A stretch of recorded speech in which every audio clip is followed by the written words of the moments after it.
That's not enough! Only 32 tracks in Mario Kart DS. Yeah, I could get more by playing a ROM hack or something, but what the hell is this? I only want Nintendo made tracks.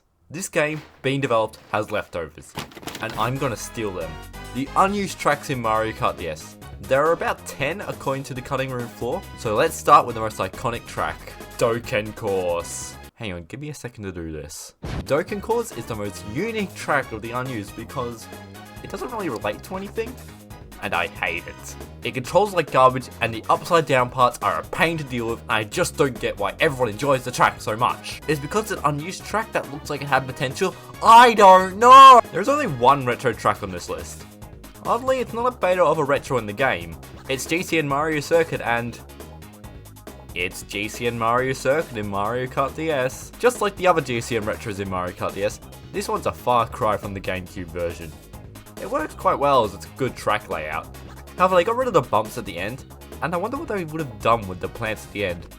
Apart from that, solid 6.735 out of 10. Noko Beach, or as it translates to, Koopa Troopa Beach. It's an early version that has a focus on the beach part of Cheap Cheap Beach in the final game, feeling more like a 3D version of Shy Guy Beach in Mario Kart Wii, but with more rock. Quite serviceable as a normal race, but the roads don't really serve well to the high-octane pro gaming with 50% more snake and a hint of PRB that I tend to lean to. Also, the textures look like this was an unused track. Oh, this script title makes sense! Test Circle! Oh boy, I wonder what it is.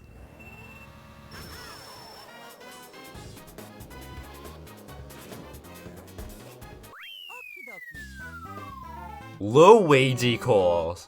Oh, like Luigi's Mansion or something. I wonder what they had planned for that course.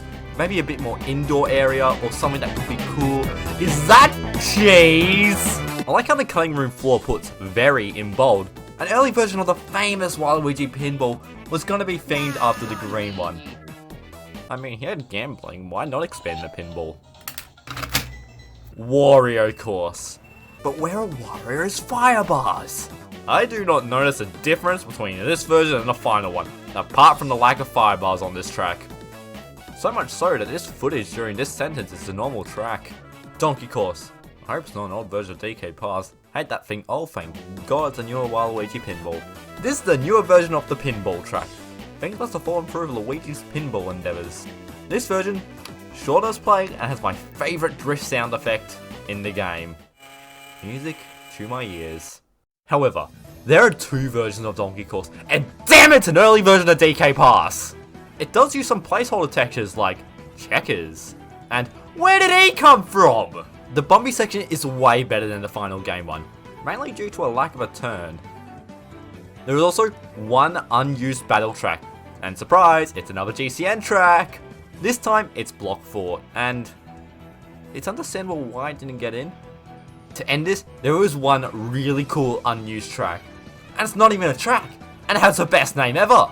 Test 1 Course. While the one in the ROM uses an old Rainbow Road model with some random complex objects like Bowser blocks and Delfino square bridges, the collision model in this file is truly something cool. Changing the model file, damn it! Turns this track into a playhouse of testing how the kart moves around the place with all these cool loops and pipes and slopes, and holy shoot, more checker textures. It's quite fun to mess around for about a minute, then it sort of dawns on you that there's not really much else to do in this.